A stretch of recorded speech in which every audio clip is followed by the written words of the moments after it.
નમસ્કાર, આપ જોઈ રહ્યા છો 9KM ન્યૂઝ ગુજરાત.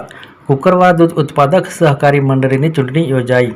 કુકરવા દૂધ ઉત્પાદક સહકારી મંડળીની ચૂંટણીમાં કુલ 14 જગ્યાની ચૂંટણી યોજાઈ હતી, જેમાં 9 જગ્યા સામાન્ય સીટ, 4 જગ્યા મહિલા અનામત સીટ અને 1 સીટ નાના સીમત ખેડૂતો માટેની ચૂંટણી યોજાઈ હતી.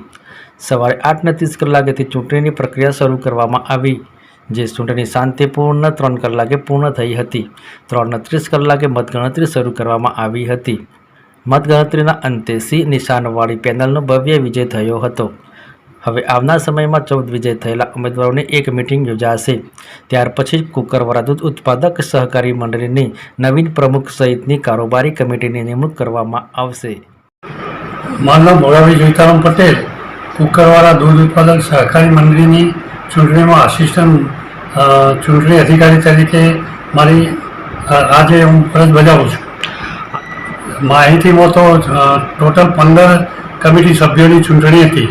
એમાં 4 સ્ત્રી અનામત બિનહરીફ વિજેતા જાહેર થઈ છે અને 9 સામાન્ય જગ્યા ઇનામત ચૂંટણી અને 1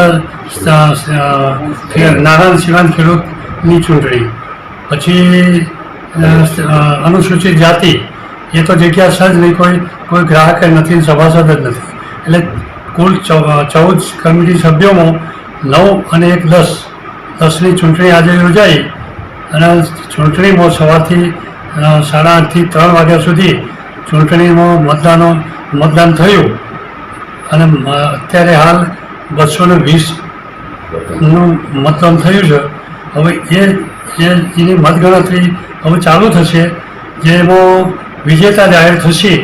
એ કમિટી બનશે અને એ કમિટી સમયે મંડળીમાં આવી મિટિંગ કરી અને પ્રમુખ અને કમિટી કંટ્રોલ કમિટીની રચના કરી અને મંડળીનો વહીવટ આગળ